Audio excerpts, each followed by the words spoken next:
Hello everyone. I'm going to show you how to make Bloody Mary today. Bloody Mary is a very interesting cocktail because it is known as the most complex cocktail among all the cocktails. And also it's known as best accompaniment for brunch. It's one of the few cocktails which is generally drunk in the morning rather than in the evenings. And especially in US, there is a rumor that Bloody Mary is good for hangovers. We need it tomorrow then. Exactly. There's no scientific proof for it, but people generally drink it after a hangover. So I'm going to show you Bloody Mary. So you will start with taking lemon juice, half an ounce of lemon juice. And I suggest that you make it in a rolling cup. I'm trying to make 2 cups here, so I'm trying to take more than half an ounce. We then take Worcestershire, half an ounce again.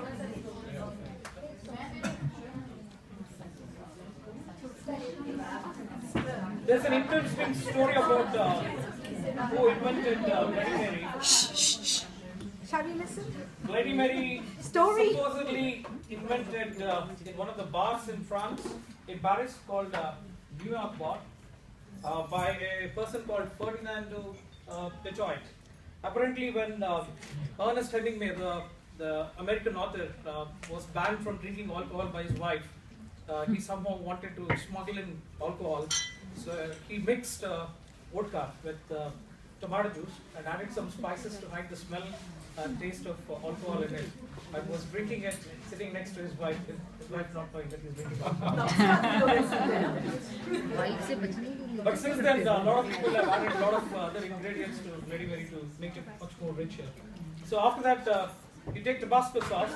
Now there are various ingredients you can actually add to give you the spice. Tabasco sauce is the most popular one. So just about 4 or 5 dashes of that. And then horseradish sauce. This is again optional. I generally add it in my Bloody Marys because it gives a little bit of spicy flavor to it. Not too much, very little. And then a little bit of sea salt.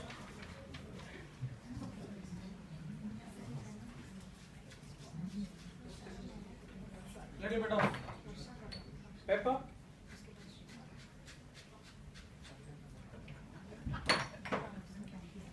And you normally have to use celery salt if you don't have sea salt. Today I'm using sea salt. You can use celery salt as well. And then take a vodka. I prefer Smirnoff because the first Bloody Mary that was made using Vladimir Smirnov, which was from the Smirnov family. So I prefer to use Smirnov in my Bloody Marys, but you can use any of the Russian vodkas that you get.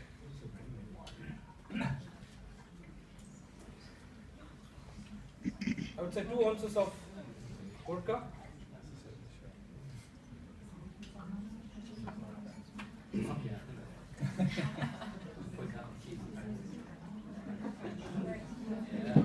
And then some tomato juice.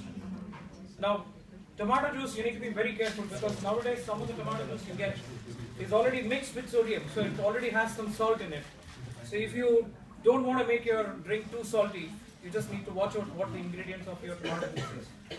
So this one doesn't have too much of salt in it, so I can be a little bit more generous on my salt when I make my cocktail. But if you are making like V8, generally doesn't have that much salt. But if you look at other tomato juices, it comes pre-mixed with spices and salts. And the general rule is you have to use 1:2 between the vodka and the tomato juice. But you can be my guest. I mean, I generally used to use 1:1.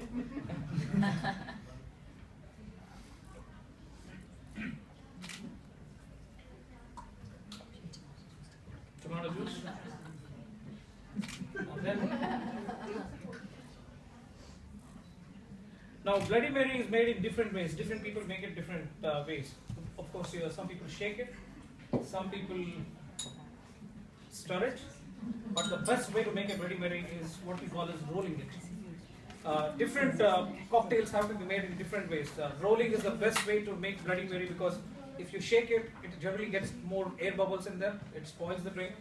And if you stir it, it whisks it and makes it thicker, which you don't want in your Bloody Mary. But what you want is the ingredients to mix well together. So the best way to do that is rolling it. I would say 4 to 5 times.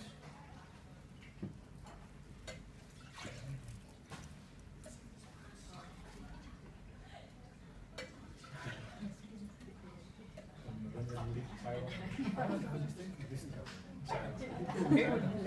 Once you got your mix ready, now about getting the base ready. As Subhash said, it's all about the base. Now, Bloody Mary is generally one of the drinks that is used with a cup rimmed with salt and sometimes with pepper as well. I generally mix pepper and salt to rim it. The advantage of rimming it with pepper and salt is people who have preference for more spicy or salty, they can go around. You can start from one place but go all around the glass so that you can get your salt and spice with every sip you're making. Those who don't prefer it, keep sipping from the same place so you don't get more salt there. So the best way to do that is take a cup with some lemon juice, take your glass, just dip it in. In this cup I got salt and pepper mixed together already. Just roll it in. You got a cup rimmed with salt and pepper.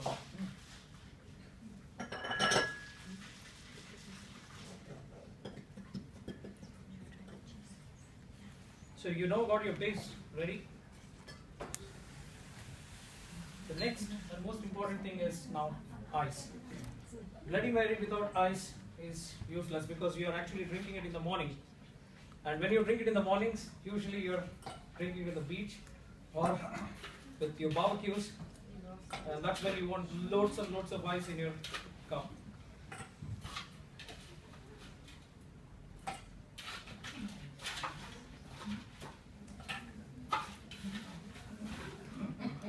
Running out of ice here. Do you want to just maybe do one glass and then just saves time? You're going to get thrown out at 7:45. So just mix the drink.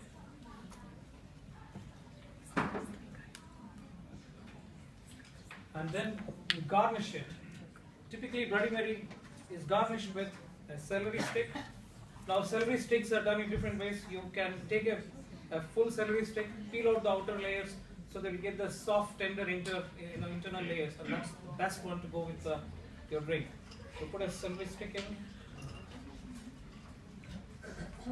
and then pick up an aromatic herb, parsley, dill, any one of them will do, and generally it is flavored with something like an olive or a pickle.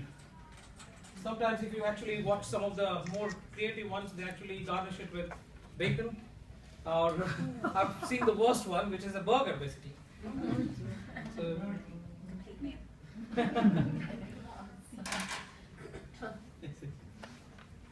and then take a lemon ring. Make sure that the lemon ring is there. So those who prefer to drop it in, can drop it in for an extra spicy or extra tangy flavor. And then, as this is a morning drink and you're drinking it in the sun, it does require umbrellas. And there you go. Wow.